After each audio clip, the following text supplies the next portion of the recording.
Assalamualaikum semua. Okey. Jadi bertemu lagi lah kita untuk sesi PDPR pada tengah hari ini. Okey, jadi kita nak sambung minyak sawit. Okey. Jadi dalam minyak sawit ni kita akan belajar tentang buah kelapa sawit dan kaedah pengekstrakan buah kelapa sawit tu daripada buah membentuk minyak kelapa sawit. Okey. Jadi kita tengok dulu buah kelapa sawit ni. Okey. Buah kelapa sawit ni, kalau kita tengok, dia ada 3 bahagian. Okey, 3 bahagian. Maknanya kalau kita belah buah kelapa sawit tu, kita nampak 3 bahagian ni lah. Okey, bahagian yang pertama iaitu sabut. Okey. Bahagian sabut ni, dia mengandungi minyak sawit yang paling banyak. Yang kita guna kat rumah kita tu paling banyak tu ialah buah minyak sawit daripada bahagian sabut. Okey, yang kedua ialah tempurung. Tempurung ni macam tempurung kelapa lah. Dia tak ada minyak pah lah. Okey. Dan dia keras sikit lah. Dia keras Okey, dan yang ketiga isi rong ataupun kernel. Ini minyak dia ni sangat berkualiti. Dan dia orang kata paling mahal lah kalau dia jual ni. Okey. Ini buah kelapa sawit. Okey, so kita tengok macam mana proses pengekstrakan buah kelapa sawit secara industri. Okey, jadi yang mula-mula sekali, kaedah yang pertama, kaedah yang pertama ialah pensterilan. Okey, steril. Jadi bila sebut steril, dia panaskan pada suhu yang tinggi. Okey, bila dia panaskan pada suhu yang tinggi, jadi dia dapat membunuh mikroorganisma seperti bakteria ataupun kulat yang boleh merosakkan buah kelapa sawit tersebut. Dan steam ni juga, bila dia steam ni, buah sawit tadi tu dia senang untuk ditanggalkan daripada tandan. Kalau kita tengok buah sawit tu dia main standan-standan kan. So yang ni dia jadi dia lagi senang untuk tanggal lah bila kita sterilkan dia. Okey, kaedah yang kedua ialah penanggalan. Penanggalan ni dia tanggalkan buah kelapa sawit tu tadi daripada tandan. Kan dia ada tandan kan? Ni dia dah tanggalkan daripada tandan tu. Okey, kaedah yang ketiga ialah pencernaan. Okey. Masa pencernaan ni, dia leraikan sabut tu tadi daripada tempurung. Maknanya dia kurangkan dia mengasingkan sabut daripada tempurungnya. Okey. So pada masa ni sabut dan tempurung pun dia dah asingkan lah. Itu pencernaan. Okey. Lepas tu, kita ada 2 tadi. Kita ada sabut dan juga isi rong. Yang sabut ni tadi, dia guna kaedah kaedah yang keempat, proses yang keempat pengekstrakan. Dia ekstrak. Jadi pada kaedah yang ni, dia akan sabut tu tadi dia perah, dia guna penekan hidrolik. Dia guna penekan hidrolik. Untuk mengeluarkan minyak sawit. Dia pump, dia tekan, dia ekstrak.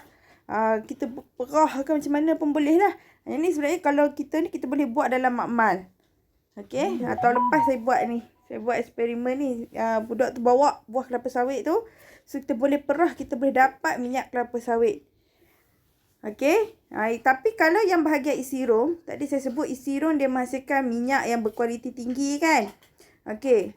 Yang ni dia kukus dulu pada tekanan yang tinggi. Lepas tu dia asingkan isi rong dengan tempurung dia tu tadi. Okey, isi rong tu dikeringkan. Okey, isi rong dikeringkan. Lepas tu baru dia ekstrak minyak isi rong sawit tu tadi dengan menggunakan penekan hidrolik dan skru ataupun skru lah. Sama juga dia, maknanya dia boleh, tapi dia kena bagi tekanan yang tinggi dulu. Nak bagi dia macam lembut lah. Macam tu lah. Kan dia keras. Tempurung tu keras tadi saya sebut. Okey, kaedah yang kelima. Prosedur yang kelima ialah dia penurasan. Okey, semasa penurasan ni, dia turaslah.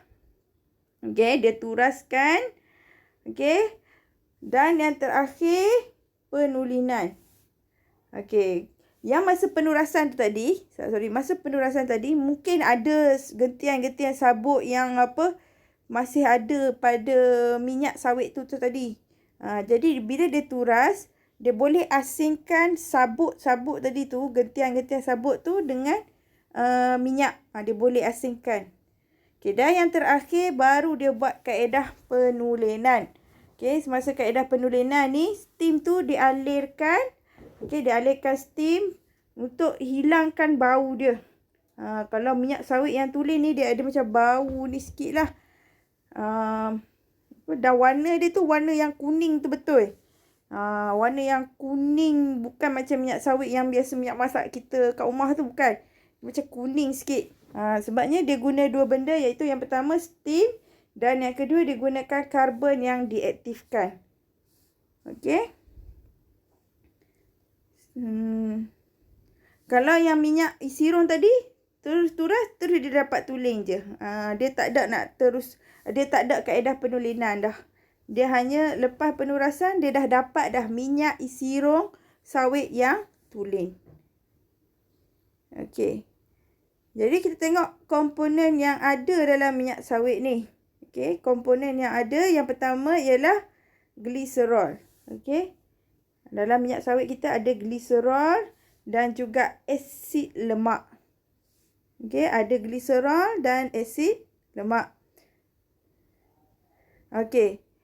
Asid lemak ni tadi dia boleh jadi sama ada asid palmitik. Okey, yang ni daripada lemak tepu lah. Asid lemak tepu. Asid lemak tepu ni maknanya awak dah belajar kan? Dia tiada ikatan ganda dua. Dia hanya ada ikatan kovalen tunggal sahaja. Okey? Contohnya macam asid palmitik dan asid stearik. Kalau ada dalam minyak sawit juga ada asid lemak tak tepu seperti asid olik dan juga asid linolik. Okey. Jadi tengok komposisi minyak sawit dan minyak sayuran lain. Kita nak bandingkan minyak sawit dengan minyak sayuran yang lain. Okey. Ni kalau awak tengok dekat belakang minyak masak awak tu ada dia tulis sebenarnya. Okey, minyak tepu. Okey, sama ada tepu, mono tak tepu ataupun poli tak tepu. Tak percaya boleh pergi tengok dekat botol minyak sawit awak tu. Ada dia tulis lemak tepu, lemak mono tak tepu ataupun lemak poli tak tepu. Kalau kata mono tak tepu ni, dia ada satu ikatan ganda dua. Kalau poli tak tepu, dia ada lebih dari satu lah ikatan kovalen ganda dua tu tadi. Okey, ini minyak kelapa. Minyak kelapa. Okey, so tengok dia banyak lemak tepu. Okey. Minyak kelapa dia banyak lemak tepu. Manakala minyak jagung, okey, minyak jagung lemak tepu dia sikit. Okey, lemak tepu dia sikit, tapi lemak tak tepu dia banyak. Okey. Minyak zaitun, dia lebih kurang sama macam minyak jagung. Dia banyak lemak tak tepu. Okey. Seterusnya. Minyak kelapa sawit. Okey, minyak kelapa sawit. Ni dia nisbah dengan minyak kelapa sawit tepi tu. So minyak kelapa sawit kita dia lebih kurang sama banyak. Sama banyak antara lemak tepu dengan lemak tak tepu. Okey. Minyak sirong sawit pula dia banyak lemak tepu berbanding dengan lemak tak tepu. Okey, minyak kacang. Minyak kacang dia banyak lemak tak tepu daripada lemak tepu. Minyak bijan pun sama, minyak kacang soya pun sama. Okey. Sifat kimia bagi minyak sawit. Okey, sorry. Okey, sifat kimia dia ada 3. Sifat kimia ni yang pertama pengoksidaan. Pengoksidaan dia boleh bertindak balas dengan oksigen. Yang kedua hidrolisis. Hidrolisis ni bila kita nak campurkan dia dengan larutan alkali, so dia boleh menghasilkan sabun. Okey. Dan pengesteran. Okey, tu pergi dulu pengoksidaan.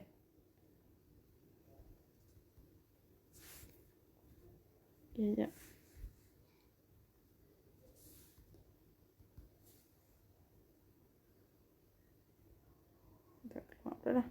Okey, pengoksidaan.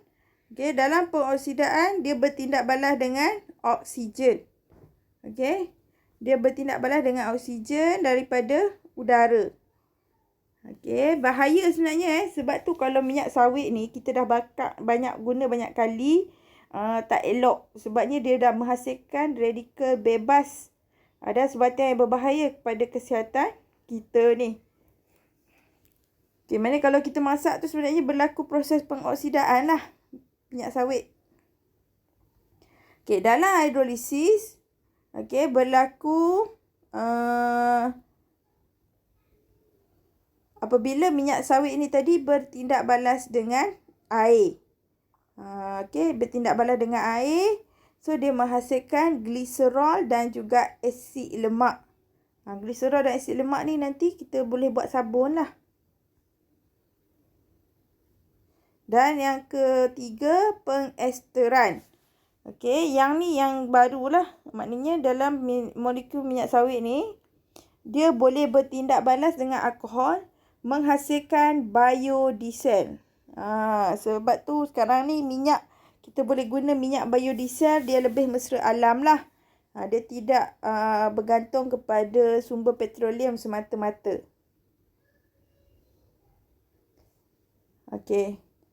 Proses pengemulsian minyak sawit. Okey, proses pengemulsian minyak sawit ni, okey, minyak sawit ni boleh dipecahkan kepada titisan minyak sawit yang lebih kecil supaya dapat meningkatkan jumlah luas permukaan minyak.